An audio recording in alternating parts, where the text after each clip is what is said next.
Hello, heathens. Hello, Heathens. Hello, friends. Today we're just gonna jump right into it because Nicole and I were already talking about it, and I have questions already because this was Nicole's topic brought into the space, and I'm glad she did because I would have never, knowledge is power, and the more you like look into things, like the more ideas you get, the more those branch off, right? I would have never gotten the here without her because like we're talking about women in the Bible. And Hmm. her ideas are like, the concept of women in Bible, one, and like how it affects women, and then like stories of actual women in Bible. And looking into this, I did not realize a lot of what these stories were at, how the way they were told and the things that happened to women. And like when I was growing up Christian, we didn't look from a feminist, I guess you could say, viewpoint. We didn't look at the women in general. It was a book made for men about men, and like that was Yeah. the main overall theme was you looked at the men and their powerful stories, and it it's just been mind blowing. Well, and that was the interesting topic that you brought up of just a minute ago was like men are supposed to find a noble woman to be their wife, but there was not the counterpart to that where women were told to find a noble man to be their husband. Yeah. And like even that not being there is like, oh my God. The one that got me too is that in Proverbs, they use the phrase my son so many times. If you went through and counted and you did a shot for every time my son was used, you'd be drunk. But the phrase my daughter doesn't occur at all. And I was like, Hmm. what? Really? It makes me want to reread the Bible to be like, what the hell? What is happening? Yeah, especially on the women aspect of it. Like I'm all for the Bible. I'm not saying that it's all bad and it's not worthy of like reading and understanding and acknowledging to help you walk through this life. I'm not saying that, but this is where it gets a little bit tricky and mindfucky is the fact that like we do have to address the fact that it does have some limitations and some um I don't know, I guess like tampering with. Yeah, I It's not agree. created equal, right? Right. So, and we could speculate like it was, I hate to sit there and go around to and say, oh, it's a patriarchy and like, and it is, whatevs. Like, then you can see it throughout the time frame of how Christianity has flavored our existence from the get-go. I mean, even to the fact of like when um Abraham uh circumcised his sons, and that was the sacrifice that they were giving to God, that happens to this day. Yeah. And really, like, yes, we put it under the guise of like cleanliness or like all that kind of stuff. But to sacrifice part of the body if we're made perfect, like why kind of thing. And um you can just see how it can be taken in many different forms in many different ways. And the fact that we've been taught like the 100 monkey scenario, we've been taught this for so long that we don't even question it anymore. We just do it. Hmm. And there's so much things that are coming to light at this point that are um where even we're getting chastised even if we do question it. Well, yeah, and that's been a thing for a long time, right? Is the Hmm. like, especially if you're in the religion, unfortunately, it's like I would rather have like I think it would have been a better experience for me personally if the churches that I was in specifically, and I'm trying to be specific because this is just specific to my experience, not the religion as a whole, because we're not here to hate.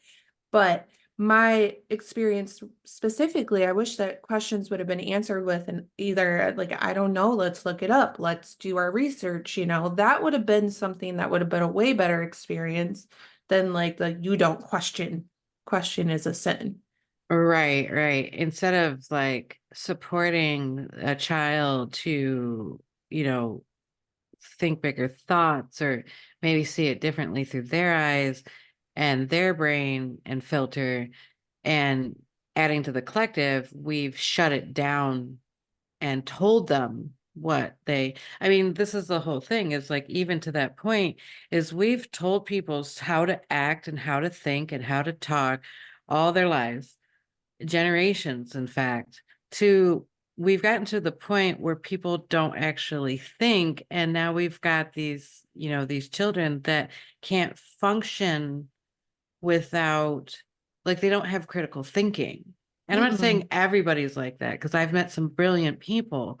I'm just saying, like, as a collective, the unconscious ones, if they're in trouble, they don't know what to do Yeah, and they have a meltdown.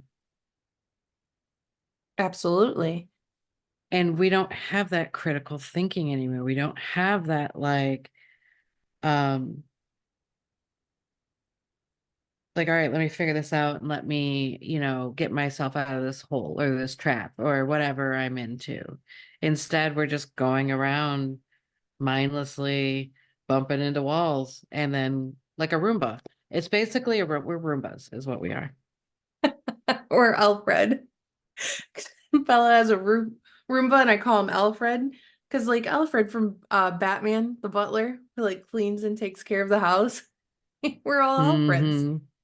Bumping Absolutely. into shit and thinking we're stuck on a cliff, but it's just the doorway, change the It's little just a thing. threshold. That's the threshold. While you were talking, you sparked an interest. Do you want to know, then that we're talking about this today, but quick, just little excerpt. When it comes to circumcision, they have no idea why it started, but it is in almost every major religion. It is a uh religious sacrifice. I blame it on Abraham. Old Testament, buddy, Old Testament. Because it's a spell. It's a blood spell. Like, and you can see how vast this spell has um went. Yeah, I had to look that up because you like I said, you really sparked that interest just right there because I hadn't thought about that in a long time. And I was like, huh, I wonder like if they have ideas or speculations. They have no idea, but it's in Egyptian, Ethiopian, Arab, Jewish, and Christianity religions that this is a religious sacrifice. And I just read that in some Arab cultures, they don't do it until right before they're getting married. Oh, no wonder they're pissed. I'm sorry, that's not a bad guy. Like, holy fuck, that's like scary. Well, they're extreme. They're, you know, so I mean, like, from my point of view, they are a little more extreme with like everything, very passionate, very, you know, in your face, like very um boisterous, and everything they do is kind of like, you know, me as a white person, it's like, oh God, I'm so sensitive, please don't. And they're like, yes. I am here. I'm like, no, no, please, please, I can't. My skin. My skin. I'll get a rash or something. Sunburn, because I'm delicate flower. No, for real. Sunburn. Yeah. Ah, no, poison ivy, right there. Like, seriously, Is it better now? it is. It is better. That's good. I just have two little remnants that are starting to heal, or Your that are. your arm survived the 9. Hey, hey, hey. I tried. I was going to eat it. I was just going to eat it off and let it heal from there. Or I would have stopped at the tendons. It would have been fine. She's gonna have It, to learn how to grow back a limb. what's a little cannibalism in the morning, really? Right. Um, so this expert also like I found this article, you guys, that I've been really like liking a lot. You can look it up on HuffPost.com. It's called The Marginalization of a Woman, a Biblical Value We Don't Like to Talk About. And I was like, oh, yeah, I'd like to read this because this sounds like something that, you know, will spark my interest. Maybe I won't Right. agree. Maybe I will agree. Who knows? Um, she wrote this in here too, and I really love this. That the commands in Proverbs are consistently second person masculine and never second person feminine. And the readership of the book of Proverbs is warned to beware of the evil seductress. It's Proverbs 5. But the reverse doesn't ever occur, and never does the book warn women to beware of male seducers. The authors say living with a contentious woman is terrible, but never the same about a contentious man. Proverbs 25:24. And the book was Mhm. written to men and not women. Right. And it's like another, to add on to like the noble wife thing, that's another thing that just like I didn't I've never realized this. Yeah, it's very interesting because like I came upon a thought in my head one day about how like I always ponder like abortions. And I'm like, well, why is this? Why is this such a big thing? And, the only thing, and especially with Catholics, like their beliefs is that you have sex and have as many babies as possible, right? So, like, you can dominate the world, really. And what I have come to kind of form in my head is the fact that because we are the gatekeepers of like the souls passing through, that's why they need to control us. Because if we controlled it, with the sin of Eve, we don't know what we're doing. And we were the reason of the fall of, into sin because we disobeyed and we rebelled against what we were told, right? So Mm-hmm. clearly we're like livestock and we need to be trained in a proper way. You're reminding me of this show I just watched. Have you heard of Has Been Hotel? Mm-mm. It is an animated series, adult. It's made by A24. It's really good. It's about Lucifer's fall into hell and how that happened, which was an interesting way that they explained it, and that him and Lilith got together, and it's about his daughter. Um, and how she's trying to create a hotel in hell to rehabilitate souls to get them into heaven because she doesn't believe, because she's Lucifer's daughter.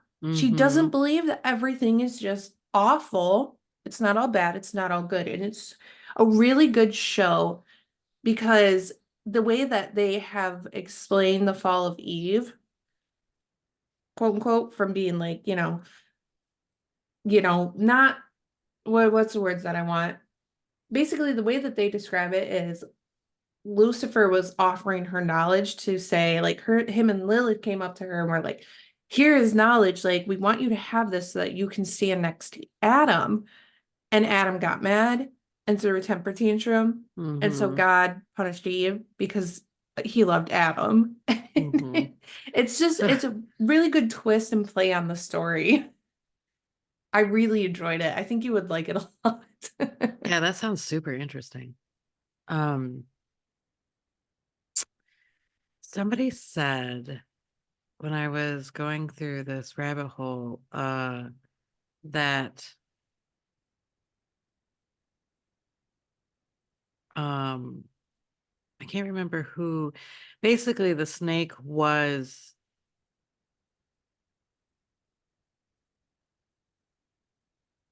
I've heard it was Lilith, but like I can't remember. I want to say it was Eve, but like that's weird to say that Eve was telling Eve, but there's a whole part of that like Eve went out of Eve's body and that's not really Eve anymore because of the fall or something like that. So, um, anyway, so basically the snake was, we'll say the higher essence of Eve trying to get her to wake up from this scenario. And that's why we fell. Oh, And okay. that's why we were blamed too. Because the Gnostics thinks there's like a demiurge that is not as bright or beautiful as the rest of the aeons, which like wisdom and like Jesus and like all these people that are like these beings that are light bodied and all wise or something like that. And that the demiurge is a product birthed out of another feminine energy that did it herself. So of course, like this pattern of women being rebelized and falling and doing something that they weren't supposed to do kind of continues throughout timelines. Yeah, because Eve doomed all women because she was created second and sinned first. Oh, and the other thing too is like with Eve, the only way to through redemption is birth. Childbirth. Yes. Yes, that is your Yeah, only key to redemption. I have it here. A woman will be saved through childbirth if she remains in faith and love and sanctification with modesty. First Timothy 2:15. Mhm.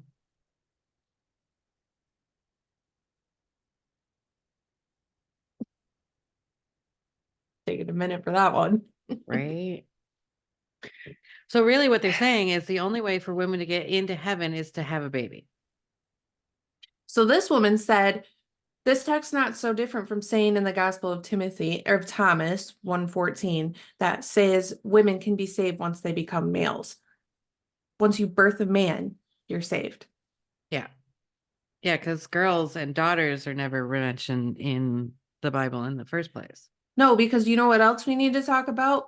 The Bible telling us that a woman's menstruation is unclean, and any man who touches her or lays with her while she is on her menstrual cycle is unclean. What does unclean mean, really? Well, that also begs the question of does everybody know what the word sin means? Because we've gone over this, Well, but right. Look it up. oh, sin? No, I mean, Oh, okay. I was like, um, wait, oh, sorry. With a woman, I saw this and it was gone as fast as I saw it. I remember reading it and just being like, "You're fucking joking, right?" Because like I say this a lot. Um, Menstruation is the one way that we bleed without violence. right. Well, not only that, like we know in witchcraft and other kind of like spiritual, even in like native tribes and stuff like that, how powerful menstrual blood is. It's literally the foundation of creation, really. Yeah. And it's interesting to me because but it's that whole thing of being patriarchal. Like we're not even discussing women in the Bible. The fact that there are actually women in the Bible shocks me actually, that they haven't actually like cut and severed all ties except for making people, because like if a woman has vision, she's a witch and she's damned and she's working with Satan. But if a man has visions, he's talking to God and he's a prophet. There's no like sort like Abraham was a sorcerer. Like, how do we not see that? Well, can at that point, can we talk about Moses? Right, right. The He man had who ropes called a plague and locust and split the water and called down a freaking tornado of fire and had a big stick. and had a staff, a fucking magical staff. Imagine, good example, Jezebel. Oh, she was so evil. She was so this, she was so that. That's why we still have her freaking name as like, oh, don't be a Jezebel, because like her name is still condemned.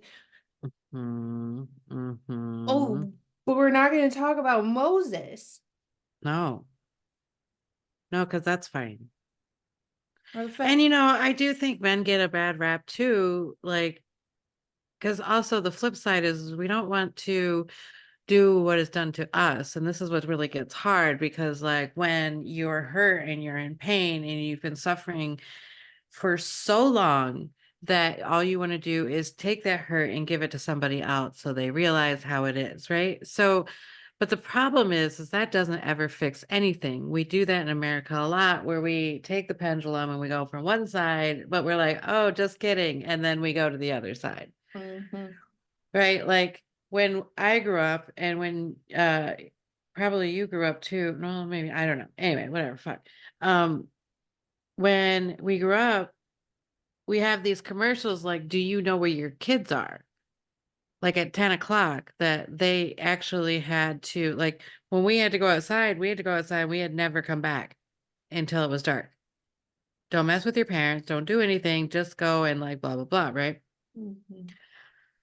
And now the flip side is the fact that we literally hover over a child and make sure nothing bad ever happens to them.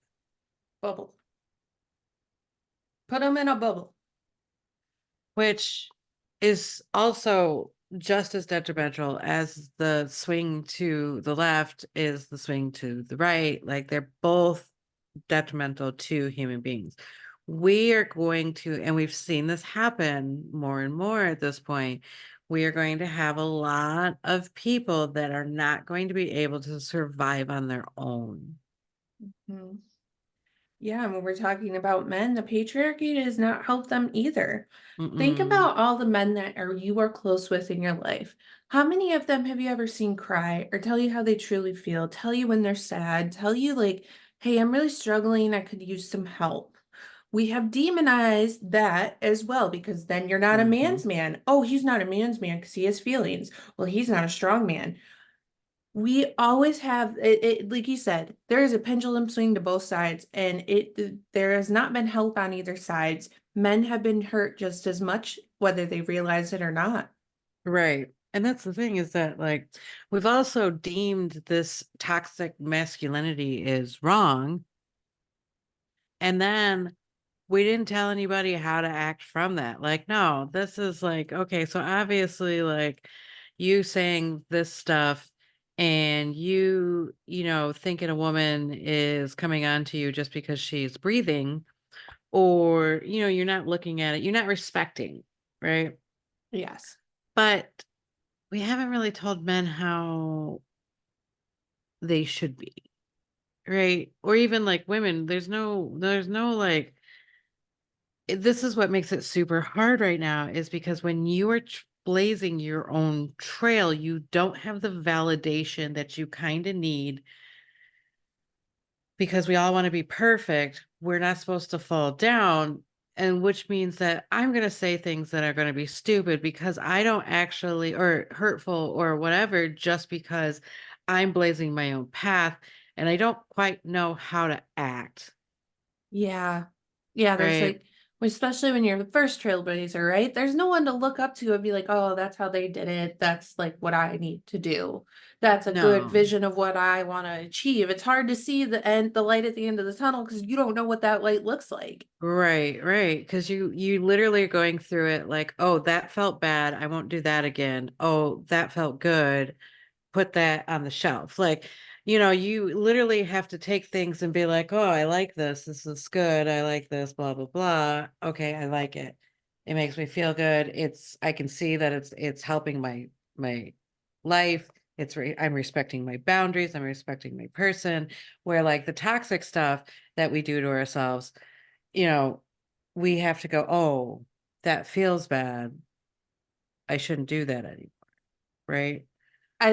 We always talk about soup. You talk about us flavoring our soup. It's like you're making your own soup. You have no Hmm. cookbook. You don't have access to anything online. You're just mixing your shit together, hoping one, it doesn't make you sick, and two, it tastes good. Right. Those are the things that you want. I want to taste good and I want to make sure that I don't kill you. Yeah. Yeah. That's essentially what you're doing. So I agree with you. That was a really good explanation. Thank you for bringing that up because that we have to watch, we have to look for balance. Nothing is ever innately bad or innately good. There is always going to be a gray area. Absolutely. Because that's what evolution fucking looks like. Yeah. Mm-hmm. And we're always evolving all the time. Yeah. If you took a job tomorrow and you had a desk job instead of standing, your body would change because what you're Yeah. doing mostly is sitting. So your body ends up evolving to be the best that it can be where it's at. So if you stop moving, you lose the muscle mass, right? Because you don't need it.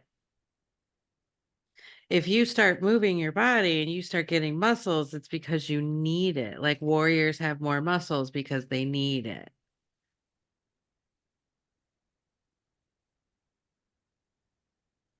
Did you hear that? No. I heard something in my room. No.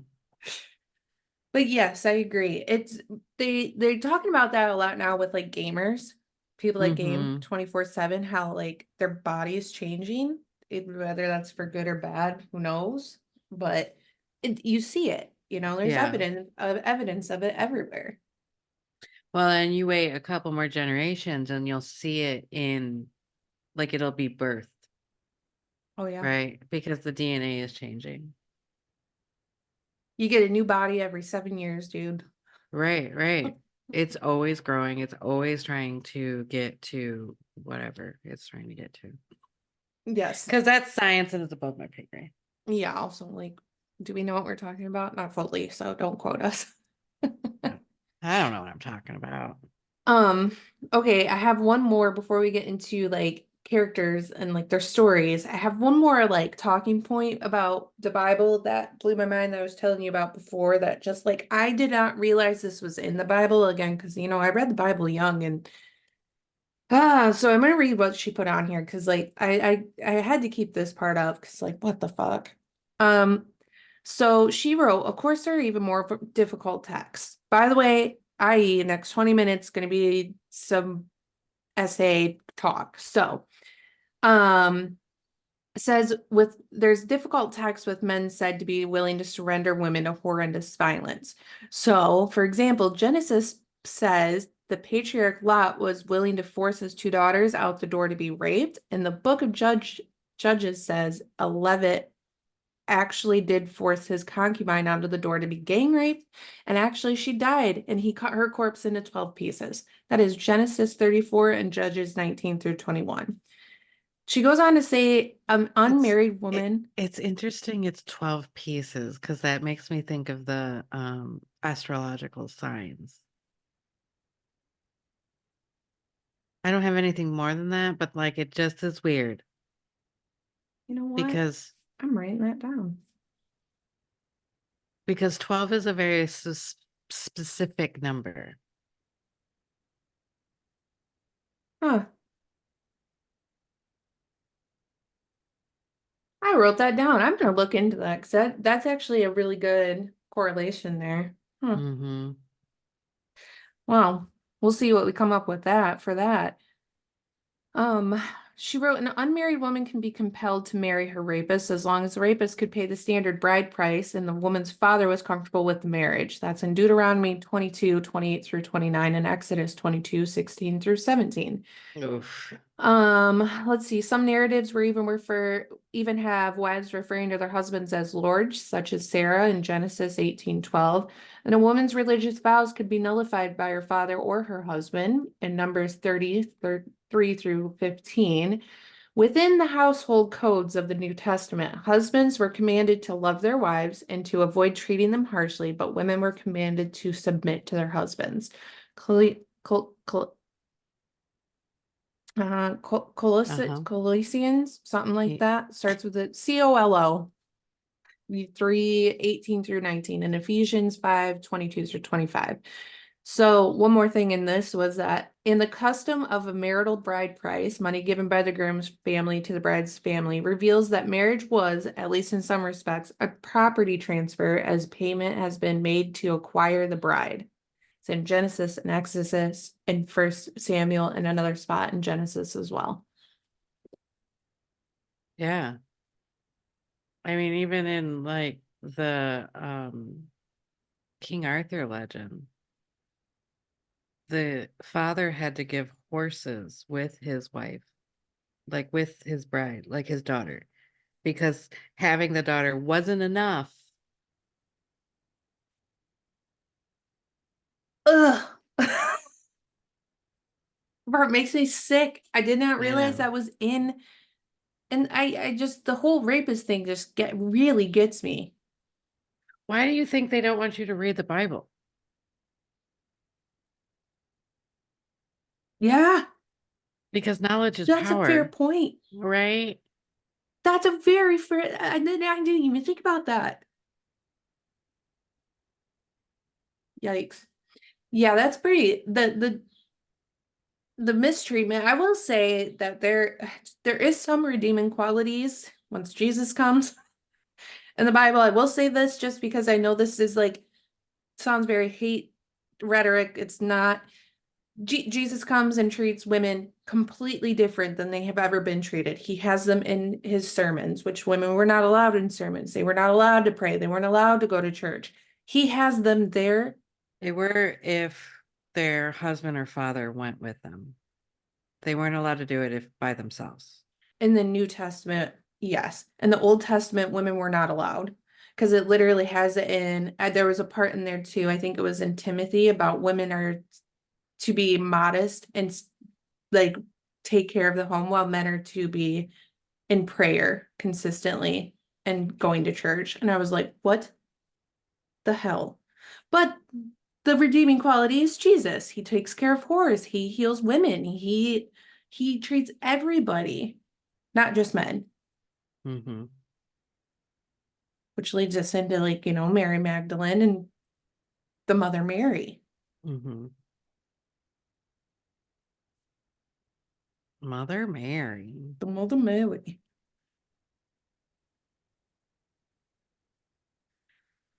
Um, yeah, it's very interesting. So if we're gonna go into Mother Mary, Mary Magdalene, which is one of my favorites, um, it was very interesting because we all kind of know the story of Mary Magdalene, and we first see her um, because they say that she was possessed by a demon. And that's where her and Jesus actually meet. And uh, and he like saves her. There's a couple shows that I've watched with her in it that they have two different types of like translations, I guess.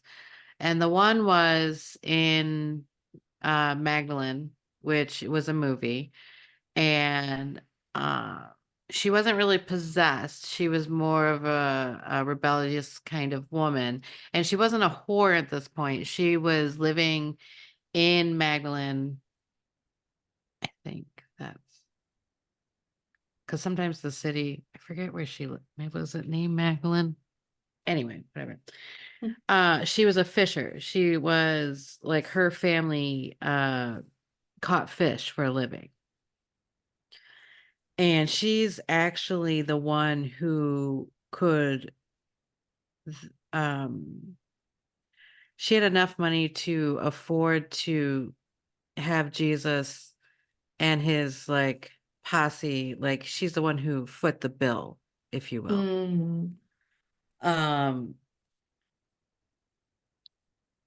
and of course they called her a whore because she was running around, at this time with men. of course. Right. And a group Because of them. right, in a group of men, right? So that's why, and you weren't supposed to do that. You weren't supposed to like, you couldn't, you know, Like I said, she couldn't worship God as a woman. Hmm. So, and then the other one that I saw is that she was a whore. She was in a brothel and she became possessed by a demon, and a priest had came to try to exorcise her and couldn't. And then Jesus came by and he could. And that's how they were inseparable at that time, after that time period. Hmm. Because then she stopped, she just ended up following him then on his crusade. And her biggest thing in, if I just sum up a lot of it, is that she's the witness. She was the one who witnessed from the time that Jesus started his campaign to the time of his crucifixion, and even to the time she was the only one. Well, there were a couple other women, I think, but none of the other prophets went with Mary Magdalene to Jesus's tomb to see if he had resurrected. Yeah, because she was big in that part, right? Hmm.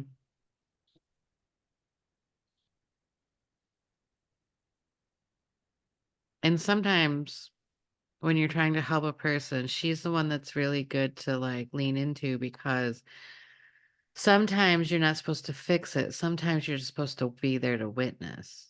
And I think that's really hard as humans to do. You know, Jesus had to be sacrificed. Jesus had to go down the trail of how he happened with the ridicules and the all the stuff that they did to him.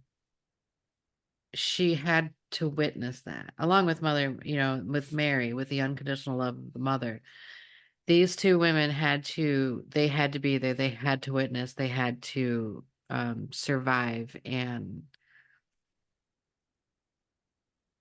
Well, yeah, I mean, so did she go to Jesus saying that she had that, or did he find her? he found her. He found her. And there's some of the stories where like their family, Mary Magdalene's family, like needed, went out to search for him, kind Like of thing. seeked him out to help her. Yeah, yeah. Hmm. I wonder, sometimes I wish there was more context because I'm like, well, what were her symptoms? It's what my mind goes to. You know what I mean? I'm like, well, what did Uh-huh. maybe what were her symptoms? How do I know that? Well, I think you have to go to exorcism school through the Catholic Church. Yeah. And I bet you only men can do that. So, Yeah. Want want. wah, wah. There's gotta be I found an interesting thing the other day. We were talking about nuns and sisters. So, did you know that nuns and sisters are different? yes. Aren't nuns higher up, quote unquote, I guess for better lack of terms? They're like more they know more maybe. Is that like They are, you could say they're higher up depending if you're looking at like a tier of like who's closer to God kind of thing. okay. Nuns will, they completely shut off connection with the outside world, basically. They are not allowed to interact with the outside world. And they spend a lot of time praying in the presence of God. Oh, okay. Where sisters will take like jobs and help people, and like they're the ones that like communicate with the world. Okay, that makes sense.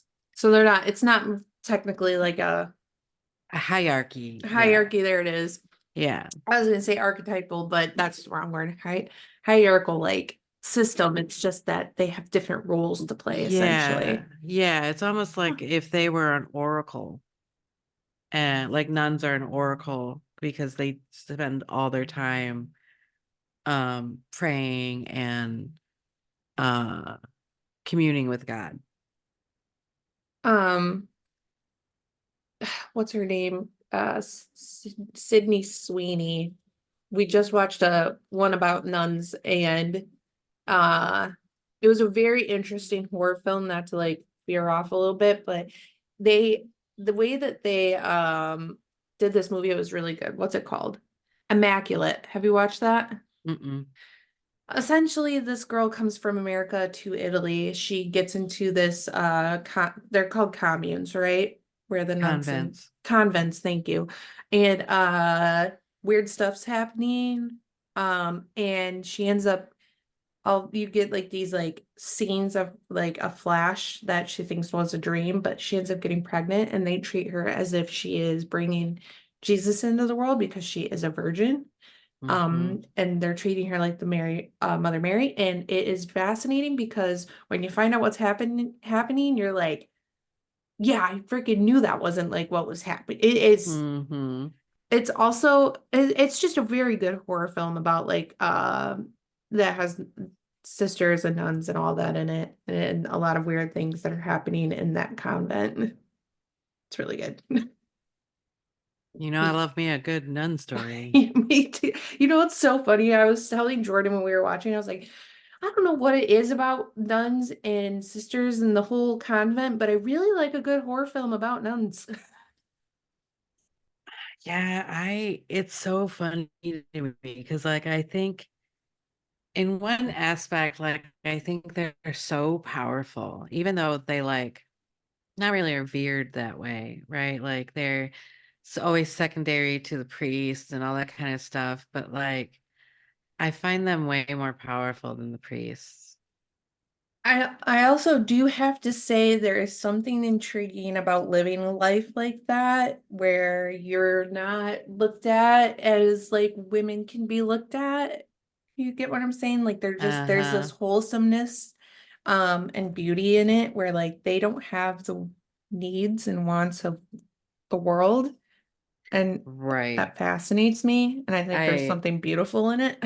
I agree with that too because it's so nice to like think about it's almost like I would totally do it, but I think I'm afraid that everybody like to cut off my family, what would you think about me? Do you know what I mean? Like to just go off and like, yeah, yeah, I'm gonna go be with God. Like that's it. I'm Hmm. just gonna pray. Yeah. I think it's beautiful. There's something beautiful in it. Could I do it? Probably not, because I think I question too much and I get kicked out. Like you're questioning too much, Sister Cassie. You gotta go. But I love a good movie with them in it. Also, there's something Uh-huh. about the way they dress that's satisfying. Absolutely. I would adopt a nun outfit in a heartbeat.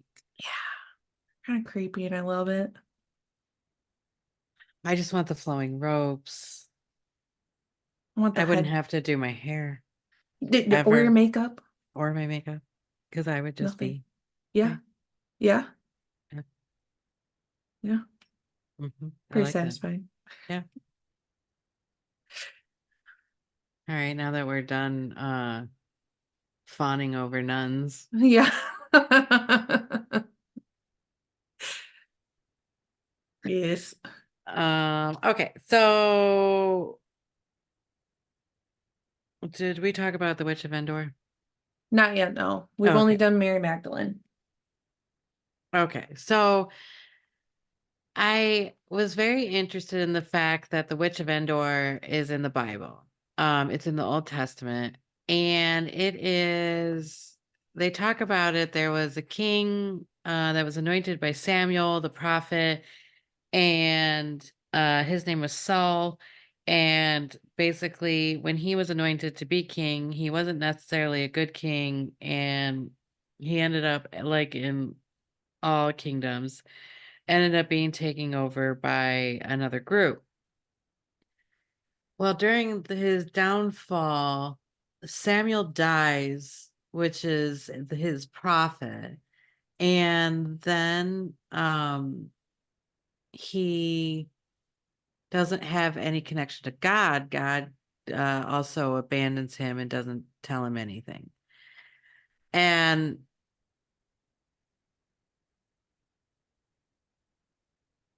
it's interesting because, and I don't know if it's the point, but when you are on God's path, God talks to you, but if you're off the path, God doesn't talk to you. It's very interesting. Anyway, so he can't get a hold of God. God's not talking to him in his dreams. He's not talking to him through other prophets. Like, he's not getting, no calls are being answered. And then, and meanwhile, Saul, being the king, he shoot out all mediums, necromancers, or what's the other thing? Uh Astrologian or astrologers. It's fine. Go with it. We're going with it. We knew And what you meant. right. Astrologers. Yes. They were out of the kingdom. They weren't allowed in the kingdom, and it was punishable. It was a act punishable by death. So then Mr. Saul gets super, which is interesting. That happens in King Arthur too.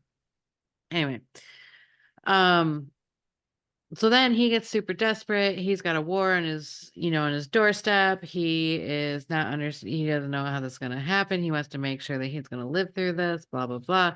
So he goes to this witch on the edge of the woods to commune with Samuel again, because he says if that he can at least talk to Samuel, then Samuel can talk to God, and then he'll finally like figure out what his purpose is to do there. So they go to he goes there in the middle of the night, of course, doesn't tell her who he is. And of course she is concerned for her own life. So she's like, why would you tell me to do something that you know is punishable by death? And he promises by God, that nothing will harm you. Like, you will not be dead after you do this for me. So it goes on. She summons, and this is where it gets tricky, because I guess some scholars think that she summons up a demon because, witches are working with demons. So, of course, like, this is it, right? Yep. She, and demons are all very trickster, tricksty kind of, and they can form into anything they want to, and they know what you think, and blah, blah, blah. So they believe that a demon showed up as Samuel, and that's what shocked her. Which doesn't really make sense, because if she's working with demons, then she wouldn't really be shocked by it. Anyway, she was super shocked by who showed up. That's one of the things in the Bible, is that she was shocked by who showed up. She was like, oh my God. And that's what she said, except she said it plural. She said, I see gods, because she used the word Elohim, but the plural text of it, like the Hebrew part of it. So I don't know. That's another little thing that you can toss in your bonnet. Yeah, rabbit Um, hole. right. So the second theory on it is that she did conjure up Samuel and was shocked by the bright light and what she had actually conjured up. And then it wasn't just her that saw him, though. I think at first she was the one who saw him, and then Saul had saw him as well, because then he completely interacted with him. And basically Samuel said that he was going to die along with his sons, except it wasn't like he said that you were going, because the Bible likes to be tricksties. So he said that you're going to join me tomorrow. You will join me. You and your sons will join me. I don't know. It was a very interesting, and then I couldn't really find anything about like, okay, so because I always get hung up on like, oh, I'm not supposed to be studying witchcraft because, God thinks it's blasphemy, but then I'm like, why? And the only thing I can think of is the fact that you should be doing it yourself. Like, I shouldn't be coming to you and asking you about God and what did you get from God so I can like live my life. I should be able to do that myself. It's strengthening my connection with spirit and not so much um leaning on your connection Hmm. is kind of what I've interpreted at this point. But that's due to change. So who knows? Uh I I would don't know. question who wrote that, Who wrote what? that witchcraft is against God, Deuteronomy or wrote King it. James changed it, is what I'm saying. Like, did that actually come from? I don't know. You'd have to look that up because I do not know that. I mean, King James did change some of the things in the Bible. Um, but I don't know how far back that passage goes. Yeah, I wouldn't know either. But I know it goes in the Bible a couple times about necromancy, astrologers, mediumship, stuff like that. It's in a couple times. But also is, like as a woman in Paul, I'm not supposed to say anything at church. I'm not supposed to ask any questions. I'm supposed to wait to go home and ask my husband these questions. Mm-hmm. Hmm. Mm-hmm. I'm like, yeah, yeah, sure, sure. I'll just go ask my husband. More like he'll come ask you. Yeah, right. I'm like, okay. So I Okay. think the whole thing is that we have to be very careful in this world because we realize that the people that are asleep are still in this era of women are bad because we have rebelled against the Almighty God and we clearly don't know what we're doing because why would we eat from the tree of knowledge then when we were told directly not to, Right. right? So we have to almost I would like to look at it as the fact that we were supposed to eat from the tree of knowledge and we were supposed to fall because it gets when you're all in one in unity, you're not doing any growth because it's like the ending. So this is why everything is a cycle. Even the Bible is telling us that it's a cycle. So you fall so you can do the climb up the mountain again. We fell as humanity so we can find and love God and love ourselves again and again and again. And that is the ultimate love is the fact that we lose it so we can gain it all over again.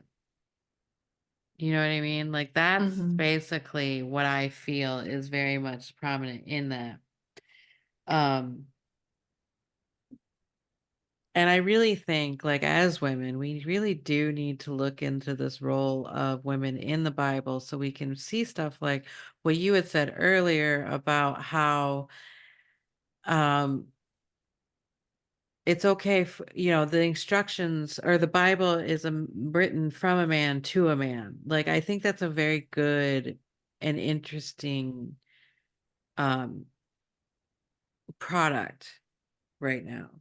I think Yeah. that's very interesting because I never thought about it that way because we're not supposed to like really see that.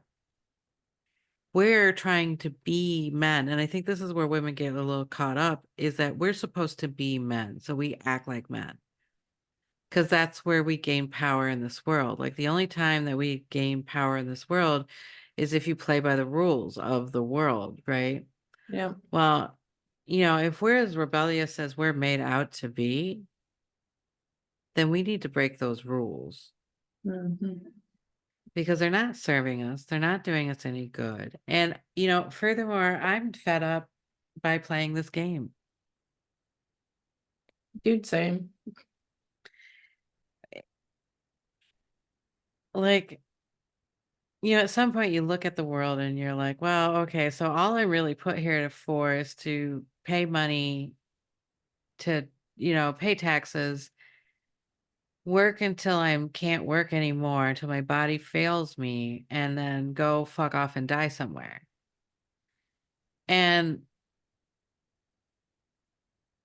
like, no wonder we're all depressed and anxious and everything else, because if we're not giving enough to the Almighty God, we are deemed useless and um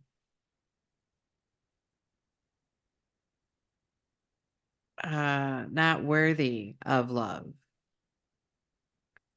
But like we're taught in with Jesus and a lot of other things is that love is unconditional, but we have no idea what that means.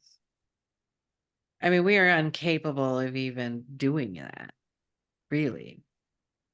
There's always condition, right? Like, I feel like there's only one exception, and that, well, and you choose it, I do think, but that's like mothers with their children.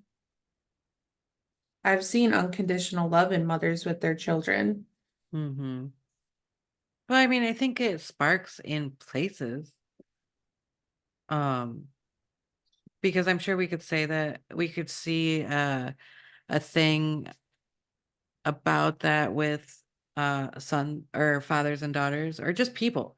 We can break that down to just even we've seen stories, we've heard. I mean, this is the stories that we watch on TV that make us feel, right? Like we've seen that touching moment between a father and son. We've seen and felt this like, oh, that's what unconditional, this illusion of what they're trying to tell that unconditional love is for us, right? Like I it's just an interesting concept, and I think humanity is really going to go through this thing because, on the other hand, if we see extreme hate or unconditional hate, then there has to be the counterbalance. There has to Mhm. be. I agree. Mhm. It's just a matter of finding it, right? Or like finding it even within yourself, because truly, we, baby reindeer, we love to hate ourselves. We love to hate ourselves. We're taught to hate ourselves. Mm-hmm. If we hate ourselves, then we work harder for other people. Because I need you to see me. I need you to put your attention on me. I need you to fulfill everything that I'm not fulfilling for myself. Yeah. So of course we love to hate ourselves, right? I mean, we even like make it cool to hate ourselves. Hell yeah, we do. We find companionship in it, and we find Mhm. value in it because somebody else understands us. Absolutely. Mhm. Mm. And that's it. So I and the whole thing is like being a woman. And I hate talking about this because it ends up being like a very feminist kind of thing. And I'm not trying to be like that, but like being a woman and raising women um is tough because we go against our own self. We're taught that we are in competition with each other. We're taught that there's not enough to go around. Like all the good men are taken. How many Mhm. times have you heard that? Yep. Or the fact that I'm approaching 50, I am now no longer sexy or appealing. And I've always joked that the fact that, we should really only live to 35 because that's it. We are useless after 35. And the funny thing about that is that if you look at women, it's true because think about it. After 35, we get old, we have gray. Heaven forbids we have anything like that. Our bodies aren't the same because skin doesn't stay the same. So then we get all of these like billion-dollar companies selling us like, hey, you're not enough and you're not pretty anymore because you have wrinkles, you whore. So come buy our shit so that you can look like a 17-year-old for the rest of your fucking life. Yes, because we want 20-year-old boys to be attracted to us. Right? Like, I asked, and that was the thing. It's like, oh, well, nobody's going to want me because I'm 50. And I'm like, who are you trying to attract? Also, if a 50-year-old man wants you to look like you're 20, do you Uh, want that 50-year-old person? well, but that's the mind fucked, right? That's the mind Mm-hmm. fucked right there, is the fact that we talk ourselves right into it, Yeah. right? Like we were programmed this way, and then we're like, oh God, I got to put moisture on my skin because heaven forbid it crepes a little bit. And now you won't find me alluring, and now I will not get the love and desire and attention that I need to be a human being. Illusions, Gaslight City. We like it here. We live there. We've taken up residence. Absolutely. Absolutely. Because the worst thing for a woman is to lose their hair, is to lose their beauty, their femininity. Like, and we forget that it's not this part, it's the energy you have inside of you that everybody cares about. They don't give a fuck about your skin or your hair or your nails. And that might be like, that's the illusion right there. Do I like it? Yeah, I like painting my face and I like obviously my Yeah. skin, right? Like, but that doesn't define me. No, and you know what? I'm gonna call you out a little bit here in a good way because you are a great example of this. I've watched it happen time and time again where your energy tells more about your age than your actual number does Mm-hmm. because people Mm-hmm. never think you are, and granted, I say this with a grain of salt, as old, quote unquote, as you are. Mm-hmm. They never think about your years of living that you have. They think about your energy. Your energy Mm-hmm. tells all. It's like when you get sick. Okay, we talk about this a lot. You're older, you find out you have cancer. So guess what? You give up. You identify with your cancer more than you identify with the fact that you are still alive. So guess what Absolutely. happens? You start dying.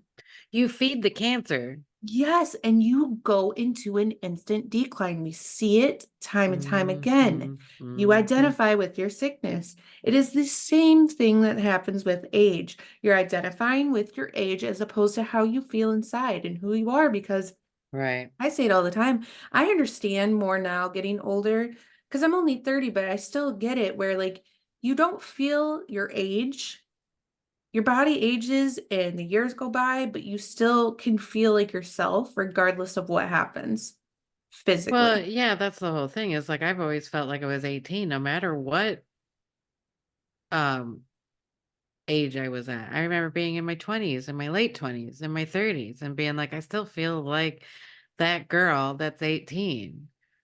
Like I really don't know what I'm doing. I'm kind of nervous about everything. Like, and I I'm need an supposed adult. I need an adult because I don't know what I'm doing. And like I really feel like they only want us to mature into being teenagers mentally because this is my conspiracy theory coming out, because we're easier to control. If we were all mature adults, we wouldn't be easier to control. They would actually have to produce something that they would actually have to work harder to convince us or be true to their words to actually convince us into being or into working together. Yeah. Instead, they keep us small And at each other's fucking throats all the damn time. and insecure. Yes. Yep. Because think about all the fights that you've been into. It's all because of insecurity. 100%.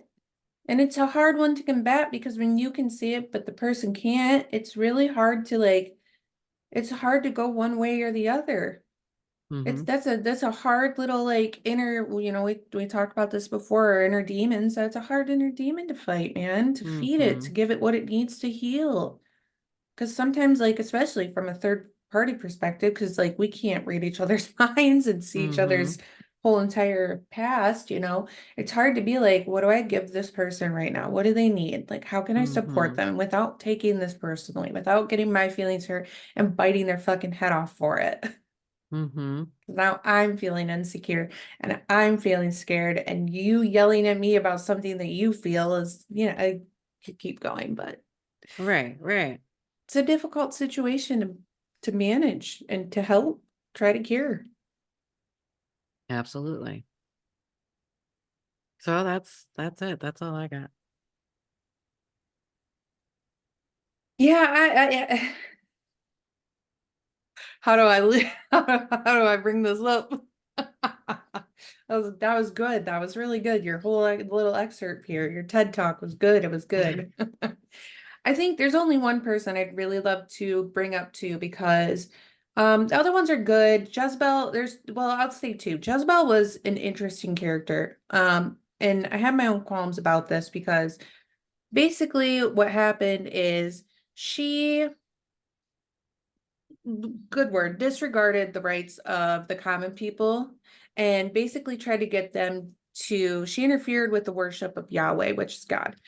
Um, and she tried to bring in another religion essentially.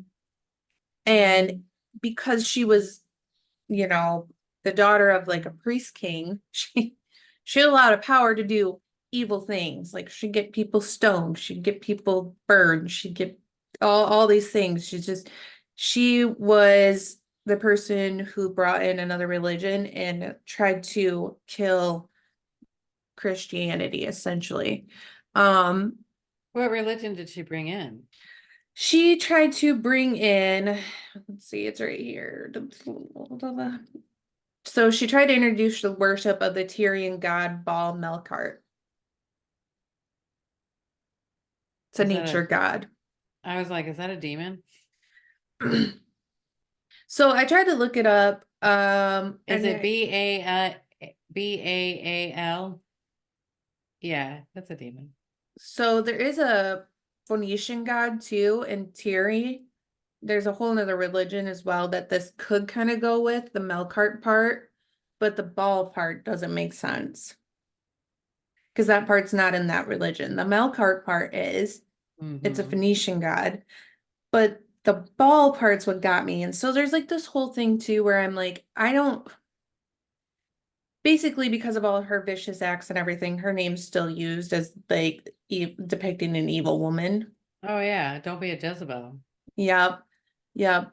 Because she like would falsely charge people with blasphemy of God and the king because, anything to get her way and try to move things towards her beliefs was like what she did. Mm-hmm.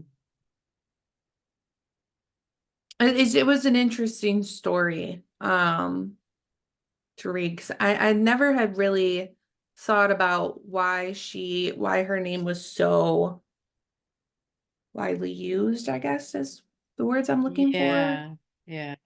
Because I would guess I would have thought she was more about um sex because it was always like, don't be a Jezebel, Me too. like it was more of a sexual like It was like a good way to and better word to use than whore. yeah, yeah, yeah. Another person I really want to talk about comes from Jewish mythology or rabbinic literature, and that's Lilith. Okay. Lilith is blown up on TikTok, which I am not mad about in the last couple of years too, but she's a female demonic figure from Jewish folklore, and her story is there's two storylines that go along with her. One is in rabbinic literature, Lilith is variously depicted as the mother of Adam's demonic offspring following his separation from Eve or his first wife, whereas Eve was created from Adam's rib in Genesis 2:22, and some accounts hold that Lilith was the woman implied in Genesis 1:27 and was made from the same soil as Adam. And she refused to be subservient to Adam, so Lilith left Adam in the perfection of the Garden of Eden. And there's storylines that go with her trying, three angels trying to get her to come back and trying to Mm-hmm. force her to return. And according to some mythologies, her demonic offsprings were actually sired by the archangel Samael. Samuel, yeah. Samuel. And they weren't Adam's protege. Mm-mm. And then those children are sometimes referred to and they're identified as succubi and incubi. Right. And Lilith has become the symbol of female empowerment, of like stepping up and not being subservient to a man. Right. But she's also, this is the other thing that's been really fascinating to watch too, is she is also a protector of women, a protector of children, not just like this demon that comes and eats your children and like punishes women for having children. She's also protective of them, like your Well, that's the thing. sexuality. It fits their narrative to take a woman that went against not only God but Adam, right? Yes. And demonize her because of it. Yeah. Um, because then we wouldn't be subservient. We wouldn't, if we had Lilith as a somebody to look up to, it would be a lot different. Yeah. 100%. Instead we have Eve, which was not even made from her own person, but like to be the only reason we live is because of Adam. Yeah. So we can't be anything but property. The thing that always gets me with the Adam and Eve thing is I don't know if people realize that if Eve didn't sin and childbirth wasn't created, because that's how she was supposed to get, you know, forgiven, is to have a child. If we really believe this story, we wouldn't be here. It would just be Adam and Eve still until God decided he wanted to make another person I potentially. mean, but is that what we want? Is that what this is all about? Just to be like, well, we were dumb and we fell and we had it perfect, I mean, did we though? but she went and fucked it all up for the rest of us. So like,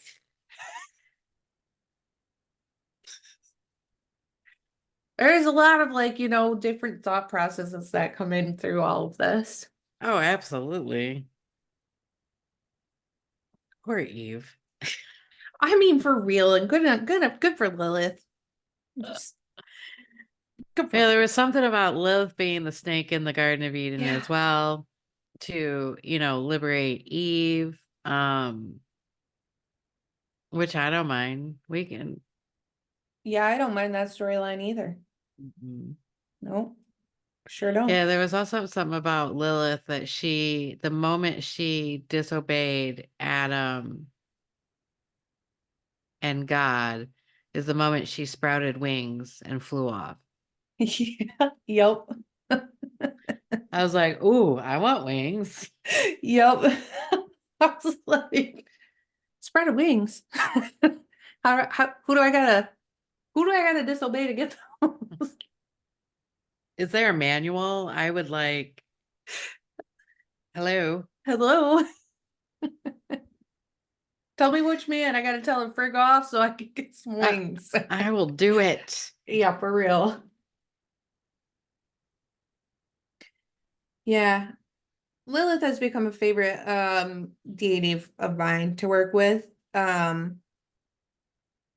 Very much in like the working with Lilith, I have noticed like things about myself, especially when it comes to body shaming or self-hate, being a woman, that things I shouldn't feel bad for. Like I'll feel her step in for that. I feel her step in with there's shame or pain around sexual encounters, Hmm. That's been really healing as well.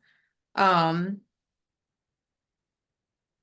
yeah, I personally love working with deities because I've also been starting to try to approach the Black Madonna now too, because I Hmm. really I don't know if you've ever like heard a Christian song or heard a song that's about like a deity or God that really moves you. When it comes to her energy, it really moves me. I can feel it like deep, deep. And I'm like, Hmm. almost makes me want to cry because it's like that energy. I just fucking love it so much. So Hmm. implore you to look working with both of them. They're pretty great. They are. Although I don't know as much about Black Madonna yet, but just the feeling feels good already. So yeah, that's what I got, friend. Sounds good to me.